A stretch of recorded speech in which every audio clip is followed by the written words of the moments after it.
Oke, yang pertama kita bahas adalah metode kebersihan tangan. Sebetulnya saya mengingatkan saja ya. Kadang ini standarnya kita menggunakan WHO ya. WHO ini ada 6 langkah melakukan kebersihan tangan menggunakan dengan cairan berbasis alkohol. Nah, tapi kadang langkah-langkahnya suka dilewatin, apalagi kalau kita emergency, udah buru-buru gitu. Padahal WHO ini sudah meneliti dengan 6 langkah ini cuci tangannya sangat efektif dan sangat baik untuk kebersihan tangan. Ya, ini mungkin videonya saya tayangin untuk hand rub dilakukan 20 sampai 30 detik. Ya, pertama kita ambil dulu nih cairannya.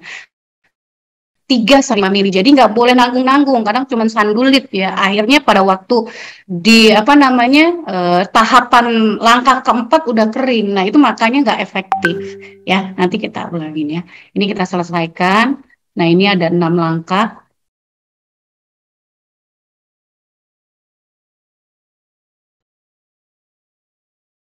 Ya, saya ulangin ya. Yang pertama, kita ambil cairannya 3-5 mili, kemudian ratakan ya. Ratakan untuk langkah pertama, kemudian punggung tangannya diratakan, dibersihkan ya, digosok. Kemudian sela-sela jarinya, kemudian gerakan saling mengunci, kemudian kedua ibu jarinya kanan dan kiri. Kemudian yang terakhir, gosok ujung-ujung apa nih? Teman-teman, ujung-ujung ya jarinya. Jadi bukan kuku ya. Kalau misalkan kuku berarti teman-teman punya merawat kuku yang panjang, itu nggak boleh. Namanya kita bertugas di kesehatan, kuku, perhiasan, jam itu kalau misalkan bertugas memang sudah harus dilepas. Aksesoris itu paling penting ya. Oke.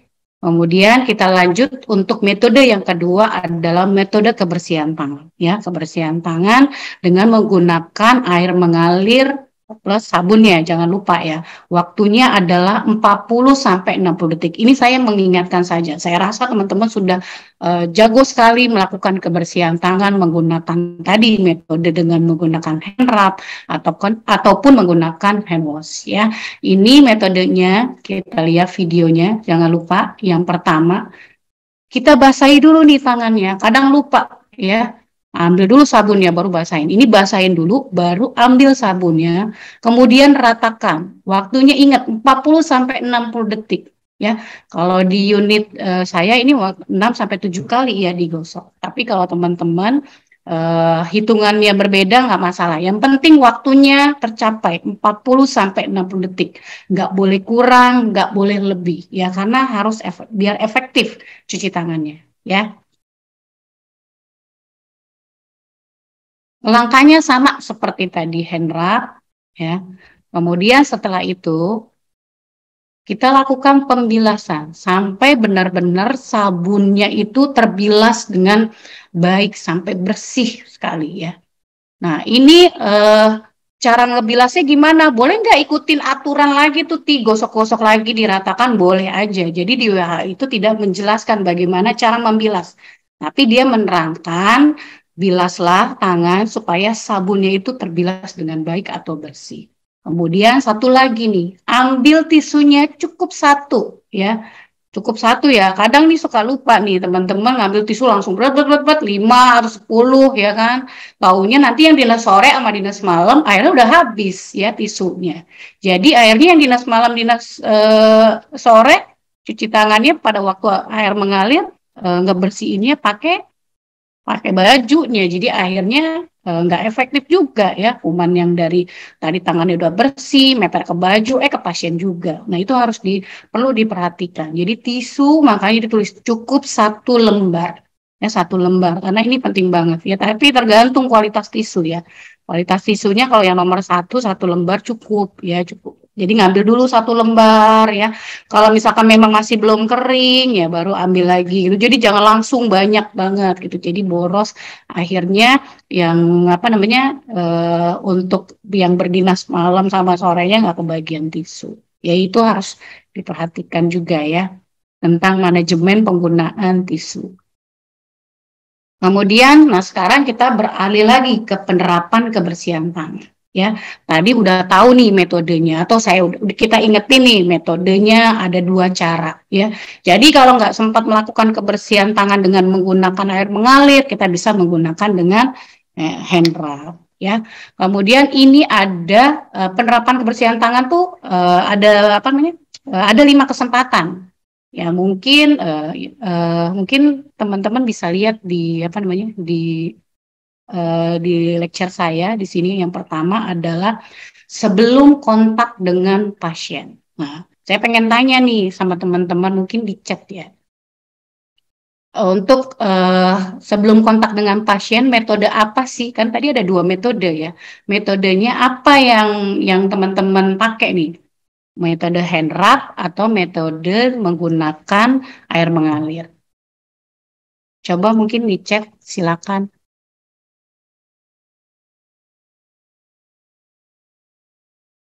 Ada yang bilang, Pak Wiwin bilang menggunakan hand wash, ada yang menggunakan hand rub, ya. Rata-rata menggunakan hand rub, hand scrub, hand rub lagi. Oke, jadi sebelum kontak dengan pasien, karena tadi ada 2 metode, ya, jadi boleh yang jawab metode menggunakan hand wash boleh, yang menggunakan hand rub juga boleh, kan ada 2 metode tadi.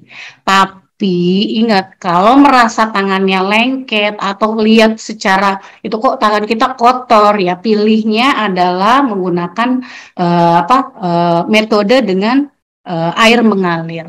Ya, jadi sebelum kontak dengan pasien, kalau merasa tangan kita lengket atau kotor, ya, ada debunya, ya sebaiknya yang dipilih adalah cuci tangan dengan menggunakan air mengalir. Jangan pakai hand rub karena tadi lemak-lemaknya, kalau lengket berarti ada lemak tuh. Ya, lemaknya itu harus dibersihkan dengan sabun. Kalau pakai hand rub dia nggak bisa ngebersihin lemaknya. Ya, jadi yang lebih efektif adalah menggunakan air mengalir ketika tangan kita memang sudah kotor dan lengket. Ya, kemudian jadi boleh ya 2 metode tadi, tapi ada syaratnya tadi ya. Kemudian setelah kontak dengan pasien, pasti kalau namanya setelah ada sesudah dong. Ya, sesudahnya berarti pasangannya keempat. Ingat nih momennya. Kadang teman-teman sih kalau ditanya berapa 5 moment, ingat tuh 1, 2, 3. Tapi kita harus ingat pasangannya. Nah, ini penting banget untuk teman-teman melakukan audit. Nah, jadi audit ini bukan hanya dilakukan oleh IPCN, tugasnya teman-teman sendiri. Nanti kita belajar sama-sama di sini melakukan audit. Jadi teman-teman bisa juga nih mengaudit temannya sendiri, ya.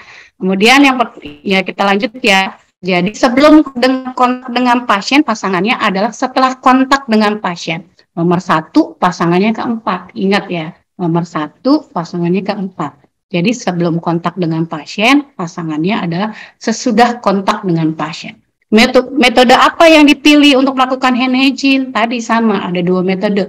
Boleh menggunakan hand rub, boleh menggunakan hand wash. Ya, jadi ada 2 metode itu. Tapi kalau tangannya kita merasa kotor atau lengket, pilihnya adalah menggunakan hand wash. Ya, supaya apa? Cuci tangan kita efektif. Apalagi prosedurnya dilakukan benar-benar melakukan 6 langkah tadi. Ya, kemudian lanjut untuk sebelum prosedur, ya. Untuk momen yang kedua adalah sebelum prosedur. Sebelum prosedur, prosedur itu apa aja ya? Teman-teman mungkin bisa di chat prosedur tuh apa aja sih? Biar kita sama nih satu persepsi. Tindakan invasif, oke. Terus invasif tuh apa aja? Banyak kan? Ada lagi yang ada resiko terkena cairan tubuh. Oke, apalagi? Pasang infus dan injeksi. Oke, apalagi?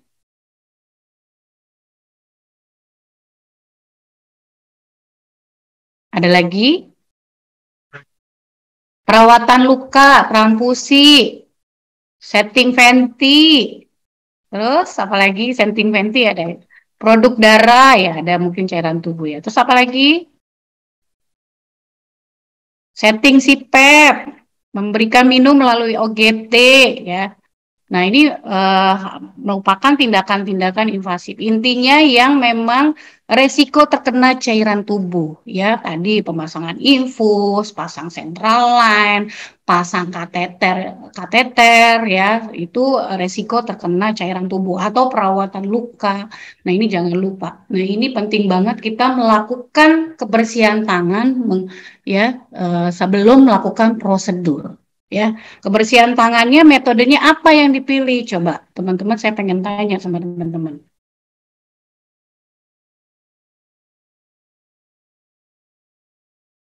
Prosedurnya apa nih? Cuci tangannya yang bagus untuk prosedur sebelum melakukan prosedur. Metode hand wash. Oke, rata-rata metode hand wash ya, hand wash, hand wash.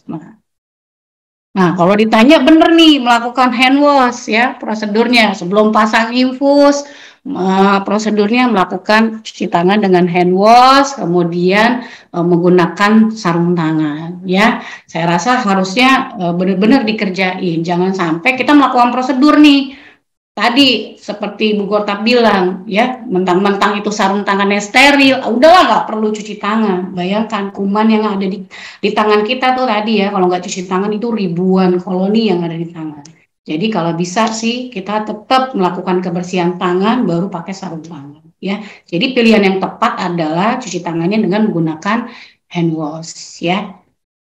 Oke, kemudian yang kedua, temennya apa? Temennya dari momen kedua adalah momen ketiga setelah kontak dengan cairan tubuh ya, atau setelah melakukan prosedur. Ini penting banget ya. Biasanya momen ketiga ini paling diingat.